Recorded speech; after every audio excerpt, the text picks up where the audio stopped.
అన్నిటికంటే ఆశ్చర్యం ఈ రాష్ట్ర ముఖ్యమంత్రి గారు ఎవరు ఆయన అని చెప్పి ఆయన పేరు గుర్తురా మసూద్ అజారు చీమ కూడా చావలేదు అంటాడు. వీళ్ళ ఏం మాటలు, ఎక్కడ రాజకీయం, ఎక్కడ పరిస్థితి. ఇలాంటి పరిస్థితుల్లో ముఖ్యంగా కాంగ్రెస్కి కన్ఫర్మ్ అయ్యి నేను తీసుకున్న నిర్ణయానికి కారణం ఈ డబ్బు రాజకీయాలు, కమర్షియల్ రాజకీయాలు పార్టీలు ఎక్కువై మధ్యవర్తుల పాత్రలు, హైకమాండ్ సరిదిద్దే చర్యలు చేయకపోవటం, దేశ సంరక్షణ విషయంలో టెర్రరిజం ఒక భూతం, అది దేశానికి ప్రథమ శత్రువు. దాని మీద పోరాటం చేయాల్సింది అందరం కలిసి. ప్రస్తుతం ఉన్నటువంటి అధికారంలో ఉన్న ఏ ప్రధానమంత్రికైనా అందరూ నిలబడాలి. అలాంటి సమయంలో పాకిస్తాన్ సంతోషపడే భాష మాట్లాడితే ఇక భరించలాని పరిస్థితిలో బాయిలింగ్ పాయింట్ వచ్చి ఇక వీళ్ళు బాగుపడరు, వీళ్ళ మైండ్ సెట్ బాగుపడదు. నేను జరిగిన అనేక పరిణామాలకి లెటర్లు రాసినప్పటికీ నేనేదో ఆశించో నేనేదో టికెట్ అయితే ఎప్పుడో నేను టికెట్ టైంలోనే వద్దును. బేషరతుగా ఒక కార్యకర్త పనిచేయాలి, ఒక బలమైన నాయకత్వం అన్నీ కంపేర్ చేసి అనాలిసిస్ చేస్తే నరేంద్ర మోడీ గారిలో చూశా. ఒక ఛాయ్ వాలా దగ్గర నుంచి చౌకీదారు వరకు ఈ దేశ సంరక్షకుడిగా ఎదిగిన విధానం, ఆయన కుటుంబ సభ్యుల నేపథ్యం కూడా ఎక్కడ ప్రజల్లో అవినీతి ఆరోపణలు కానీ ఎలాంటి వ్యవహారాలు లేకుండా ఒక సింపుల్ జీవితం చేస్తూ, నేను గుజరాత్ వ్యవహారాల ఇన్ఛార్జిగా కూడా 5 సంవత్సరాలు పనిచేశాను, నాకు తెలుసు. కాబట్టి పడన వాళ్ళే మస్తు క్రిటిసైజ్ చేస్తారు. నేనున్నంత ముందు పార్టీ నాయకులు కూడా పెద్ద పెద్ద నోరులతో పెద్ద పెద్ద మాటలు మాట్లాడతారు. కానీ ఒక్క కరప్షన్ ఛార్జ్ ఇంక్లూడింగ్ రఫేల్ అనే దాంతో హయ్యెస్ట్ కోర్టు సుప్రీంకోర్టు క్లీన్లో వాళ్ళు క్లీన్ చిట్ ఇచ్చింది. సిఏజీ సుప్రీంకోర్టులో కూడా, అంటే ఆ కేసు ఏదున్నా వాళ్ళ ప్రాథమిక వ్యాఖ్యల్లోనే కేసు నడుస్తుంది. సబ్జెక్టు అది సబ్సిడీస్ కాకూడదు కాబట్టి final judgments subject final judgment. Supreme court ప్రాథమిక వ్యాఖ్యలు మీడియాలో నేను చూసింది. అది సిఏజీ ఎక్కడ ఏ ఆధారాలు లేకుండా ఇష్టం వచ్చినట్టు ప్రధానమంత్రిని పట్టుకొని మాట్లాడుతున్నారు. మొన్నటికి మొన్న అమెరికా, చైనా, రష్యా స్థాయిలో భారతదేశాన్ని శక్తిమాన్ దేశంగా శక్తి మిషన్తో సైంటిస్టులు వాళ్ళ నైపుణ్యంతో ఒక బలమైన నాయకత్వం నరేంద్ర మోడీ గారు ఇచ్చిన నేపథ్యంలో యూపీఏ టైంలో ఆ యాంటీ సెటిలైట్ మెకానిజానికి ఏశాట్కి పర్మిషన్ ఇలా 13 ఈయన డేర్కి ఇచ్చి స్పేస్లో కూడా సూపర్ పవర్ కంట్రీ ఇష్యూలో చేయటం ముదా.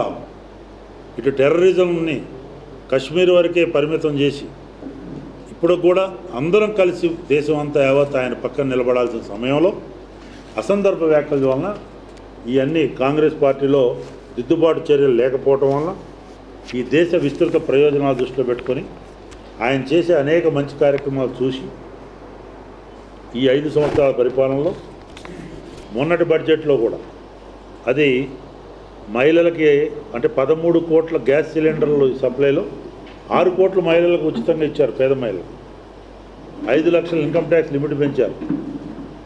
అనేక ఉద్యోగస్తులకి, అనార్గనైజ్డ్ సెక్టర్కి, వ్యవసాయదారులకి 6,000 రూపాయలు రండి శ్రీనివాస 6,000 రూపాయలు డైరెక్ట్గా ప్రధానమంత్రి కిసాన్ యోజన పేరుతో ఈ రకంగా అనేక మంచి కార్యక్రమాలు చేస్తున్న నేపథ్యంలో ఈరోజు జరుగుతున్న ఎన్నికలు, ఇది దేశ ఎన్నికలు.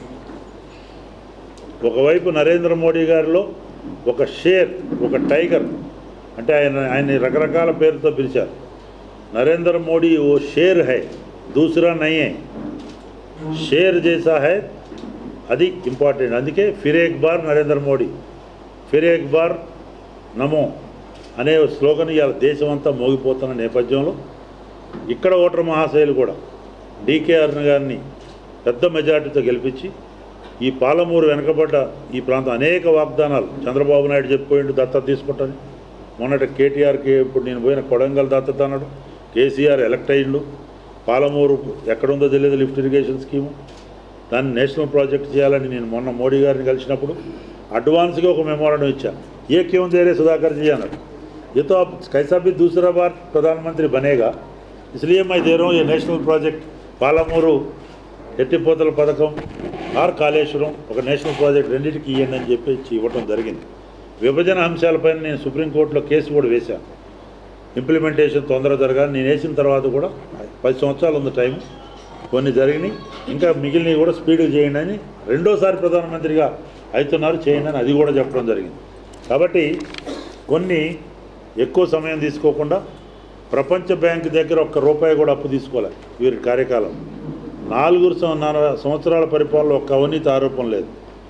5 లక్షల ఆరోగ్య బీమా ఆయుష్మాన్ భారత్ ద్వారా 50 కోట్ల మంది ప్రజలకు వర్తింపజేసేది చేశారు.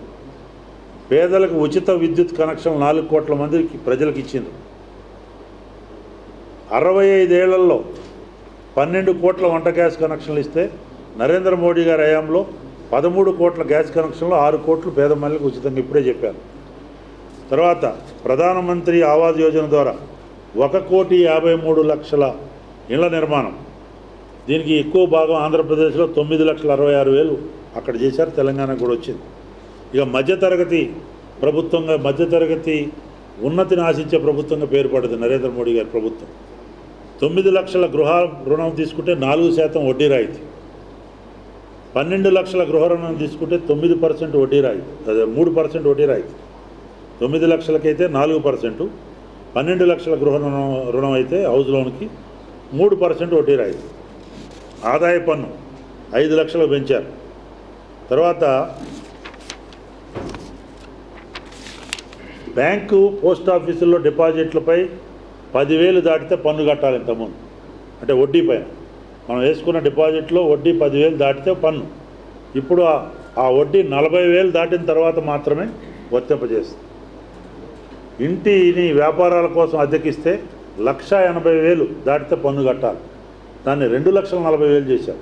ఇట్లా అనేక రకంగా జనరంజక బడ్జెట్ పెట్టి 5 ఎకరాల లోపు ఉన్న రైతులకు 6,000 పెట్టుబడి సాయం, 12 కోట్ల మంది చిన్న రైతులకి ఇది డిసెంబర్ 2018 నుంచి అమలవుతుంది. ఓబీసీ ప్రీ మెట్రిక్ స్కాలర్షిప్లు ఆదాయ అర్హత 44,500 నుంచి 2.5 లక్షలకు పెంచబడింది. ఎస్సీ విద్యార్థులకి ప్రీ మెట్రిక్ స్కాలర్షిప్ ఆదాయ అర్హత 2 లక్షల నుంచి 2.5 లక్షలు. ఇకపోతే 60 సంవత్సరాలు దాటాక ప్రతి నెల 3,000 రూపాయల పెన్షన్, 100 రూపాయలు మాత్రమే నెలకు కట్టాలి. ఎస్సీ ఎస్టీ సంక్షేమానికి 76,800 కోట్లు. కార్మికులకి ప్రమాద బీమా 1,50,000 ఉన్నదాన్ని 6 లక్షలు చేశారు కార్మికులు. ఇక రక్షణ రంగానికి 3 లక్షలు. ఇట్లా ఈ రకంగా అనేక రకాలుగా రైతులకి price support scheme, price deficiency scheme పెట్టారు. తర్వాత ప్రధానమంత్రి గ్రామీణ సడక్ యోజన 1,60,000 కిలోమీటర్లు గ్రామీణ రోడ్ల నిర్మాణం జరిగింది. ఇట్లా మీకు దేశంలో స్టార్టప్ ప్రోత్సాహానికి 10,000 కోట్ల నిధి. నోట్ల రద్దు మీద చెప్తున్నారు కదా, ఇదే కేసీఆర్ గారు, నేను శాసనమండలి సభ్యుడిగా ఉన్నా, మనం ప్రధానమంత్రి చాలా బ్రహ్మాండమైన స్కీమ్ ఇది, మనం అపోజ్ చేయొద్దని రెజల్యూషన్ చేయించాడు. నోట్ల రద్దు చంద్రబాబు నాయుడు అక్కడ పెద్ద నోరు వేసుకొని మాట్లాడుతాడు. వీరు జిఎస్టీకి నోట్ల రద్దును కూడా సమర్థించిన వాళ్ళు 2 ముఖ్యమంత్రులు. దానివలన 3 లక్షల కోట్ల నల్లధనం బ్యాంకులకు వచ్చింది. 3 lakhs కోట్ బ్లాక్ మనీ. 40,000 నకిలీ ఎన్జిఓలు మూతపడ్డాయి, ఇర్రెస్పాన్సిబుల్గా అకౌంట్ లేకుండా చేస్తుంటాయి. ఇట్లా ఫైనాన్స్ కమిషను కేంద్ర పన్నుల వాటా 42% పెంచింది రాష్ట్రాలకు. ఇట్లా ఈ రకంగా 22,000 గ్రామ సంతలను వ్యవసాయ మార్కెట్లుగా అభివృద్ధి చేసి నేషనల్ అగ్రికల్చరల్ మార్కెట్ స్కీమ్ ఈ న్యామ్ అనే సదుపాయాన్ని ఎలక్ట్రానిక్ నేషనల్ అగ్రికల్చర్ మార్కెటింగ్ ఈనామ్ ప్రవేశపెట్టింది. ప్రపంచ బ్యాంకు ప్రకటించిన ఈజ్ ఆఫ్ డూయింగ్ బిజినెస్లో భారత్ కాంగ్రెస్ హయాంలో నా పాత పార్టీ, ఇంతకుముందు పార్టీ 142 స్థానం, ప్రజెంటు 142 స్థానం నుంచి 77 స్థానానికి చేరుకుంది. చైనా వాడు డోక్లా నుంచి దౌడు తీసిండు. ఓకే, పాకిస్తాన్ వాళ్ళని, బర్మాలో ఉన్న తీవ్రవాదుల్ని సర్జికల్ స్ట్రైక్తో తర్వాత లేటెస్ట్ మొన్న తీవ్రవాద 350 మంది జరిగిన విధానం మీకు అందరికీ తెలుసు. కాబట్టి 10 కోట్ల టాయిలెట్స్ పేద ప్రజలకి ఇచ్చింది ఈ నరేంద్ర మోడీ గారి ప్రభుత్వం. 26 రాష్ట్రాల్లో 24 గంటల కరెంటు ఆల్మోస్ట్ కొంత డిస్రప్షన్ ఉన్నా అసలు ఈ లేదనే కేసీఆర్ గారు అంటారు. ఓన్లీ తెలంగాణ, అది అబద్ధం. 42 మెగా ఫుడ్ పార్కులు ఇచ్చింది. 5.5 కోట్ల మందికి 2 లక్షల జీవిత బీమా ప్రయోజనం ఇచ్చింది. ప్రధానమంత్రి ముద్ర యోజన కింద 12 కోట్ల మంది చిన్న వ్యాపారులకు 7,23,000 కోట్ల రూపాయల రుణాలు ఇచ్చింది. మరి ఇంత స్టాండప్ ఇండియా, స్టార్టప్, ఎల్ఈడి బల్బులు ఇవన్నీ మోడీ గారు తెచ్చినప్పుడే కదా. ఇంత పెద్ద ఎత్తున గ్రామాలకు కరెంట్ 18,000 గ్రామాలకు కరెంట్ లేని గ్రామాలకి సదుపాయాలు ఇచ్చింది. ఇట్లా అనేక రకాలుగా యూరియాకి వేప కోటింగ్ వలన యూరియా బ్లాక్ మార్కెట్ అరికట్టబడింది. సైన్యంలో 1 ర్యాక్ 1 పెన్షన్ ఇచ్చింది. బిఎస్ఎన్ఎల్ విస్తరించింది. భారతదేశం రైల్వేలను ఆధునీకరించింది. ఇప్పుడు జడ్చర్ల నుంచి ఎక్కడికి రాయపూరా, ఇక్కడ పోయేది రాయచూరు లైన్ కూడా ఇప్పుడు డీకేఆర్ గారిని ఎలక్ట్ చేస్తే ఇంతకంటే పెద్ద పదవిలో ఎలాగూ నరేంద్ర మోడీ గారు ప్రధానమంత్రి అవుతారు, తప్పనిసరిగా న్యాయం జరుగుతుంది. అది చెప్పడానికి వచ్చాం. ఆర్థికంగా వెనకబడిన వర్గాల్లో పేదవాడు ఎక్కడున్నా పేదవాడని 10% రిజర్వేషన్ కల్పించింది. ఇట్లా ఎస్సీ, ఎస్టీ, బీసీ మైనారిటీలు అందరికీ కూడా, ఈబీసీ వాళ్ళకి అనేక రకాలుగా చేసి దీనదయాళ్ ఉపాధ్యాయ గ్రామజ్యోతి పథకం, ఇట్లా సోలార్ విద్యుత్ కాంగ్రెస్ హయాంలో 12 నుంచి 15 రూపాయలు ఉంది. ఇప్పుడు ఎంత? 2 రూపాయలు యూనిట్, అంత ప్రొడక్షన్. జనధన యోజన కింద 35 కోట్ల మంది ప్రజలకు బ్యాంక్ అకౌంట్లు వచ్చినాయి. 87,033 కోట్లు బ్యాంకుల్లో డిపాజిట్లు వచ్చినాయి. ఇది మత్స్య పరిశ్రమ. ఇట్లా అనేక రకాలుగా చేస్తే మోడీ ఏం చేసిండు? क्या किया? मोदी को हटाओ, देश को बचाओ. मोदी को किस लिए हटाना? ये सब कार्यक्रम करने के लिए हटाना. किस लिए हटाना? मोदी को दोबारा लाओ, देश को बचाओ. 2 కళ్ళు పరిపాలకుడు ప్రధానమంత్రి, ఒకటి సంరక్షణ, ఒకటి అభివృద్ధి. సంరక్షణ అభివృద్ధి చేసే దమ్ము, సత్తా నరేంద్ర మోడీ నాయకత్వంలో ఈ పార్టీకి ఉంది అని నేను బలంగా నమ్మే వ్యక్తిని. అందుకే కరుడుగట్టిన కాంగ్రెస్ వాదిగా ఉండి కూడా దేశ విస్తృత ప్రయోజనాల్లో నేను రిజైన్ చేసి ఈ పార్టీలో జాయిన్ అయ్యాను. ఎన్నికల ముందే పోదును అట్లా అనుకుంటే టికెట్ అంటే బేషరతుగా జాయిన్ అయ్యాను. మీ యొక్క యజ్ఞంలో నేను కూడా ఒక కార్యక్రమంలో, ఈ ఉద్యమంలో దీంట్లో మీ నాయకత్వంలో పనిచేస్తాను. కాకపోతే చాలా బాధాకరమైన విషయాలు అనేక రకాలుగా నరేంద్ర మోడీ గారి మీద మాట్లాడుతున్నారు. పక్క రాష్ట్ర ముఖ్యమంత్రి ఏది పడితే అది మాట్లాడతారు. ఆ భాష మంచిగా లేదు. ఈ ముఖ్యమంత్రి గారు కూడా ఏదో నరేంద్ర మోడీని తిడితే ఒక వర్గం అంటే ఆయన డివైడ్ చేసి ఓట్ల కొరకు ఏది పడితే అది మాట్లాడతారు. అది సంస్కారం, తెలంగాణ సంస్కారం కాదు. ఆయన చంద్రబాబు నాయుడు కాలుగాలిని పిల్లలకి ఏది పడితే అది మాట్లాడతారు. అసలు కాంగ్రెస్ పార్టీ నీతి సిద్ధాంతం, తెలంగాణలో కాంగ్రెస్ పార్టీ టీడీపీ పొత్తు ఉంటుంది, ఆంధ్రాలో పొత్తు ఉండదు. ఫారూక్ అబ్దాల మీద కాంగ్రెస్ పార్టీ క్యాండిడేట్ ఉండడు. ఇంకో దగ్గర కాశ్మీర్, జమ్మూలో బీజేపీ కొద్దిగా వస్తుంది కాబట్టి అక్కడ ఫ్రెండ్లీ కాంటెస్ట్.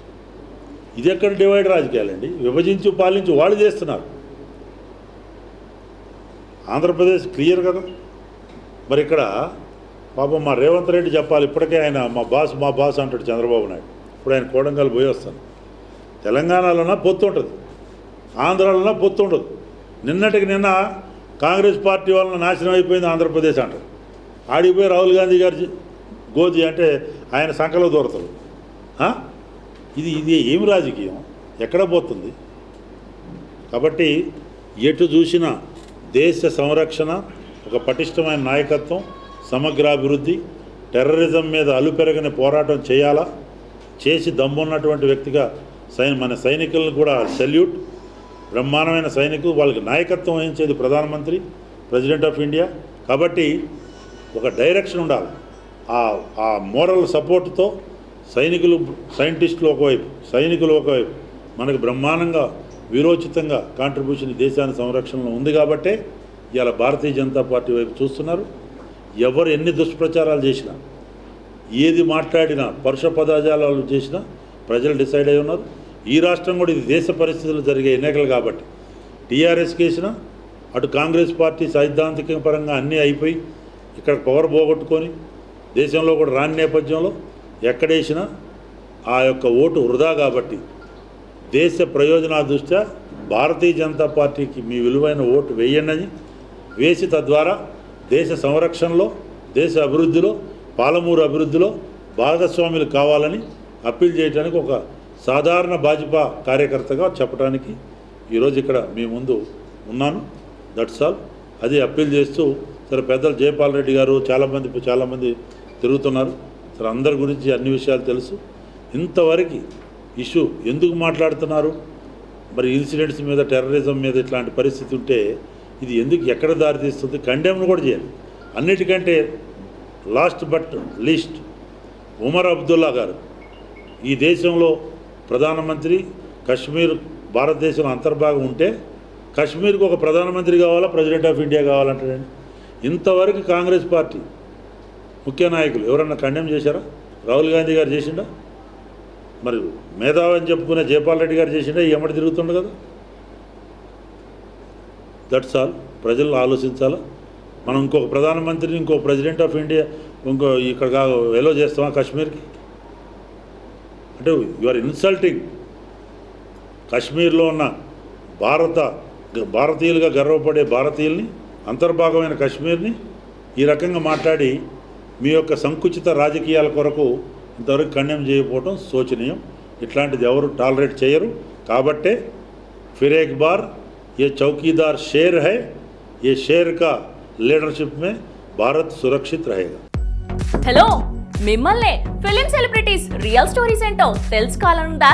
లేటెస్ట్ గా రిలీజ్ అయ్యే మూవీ రివ్యూస్ నేను చెప్తే వినాలనుందా? ఇంకెందుకు ఆలస్యం, యోయో టీవీని సబ్స్క్రైబ్ చేసుకోండి. అలాగే మర్చిపోకుండా యోయో టీవీ యాప్ ని కూడా డౌన్లోడ్ చేసుకోండి.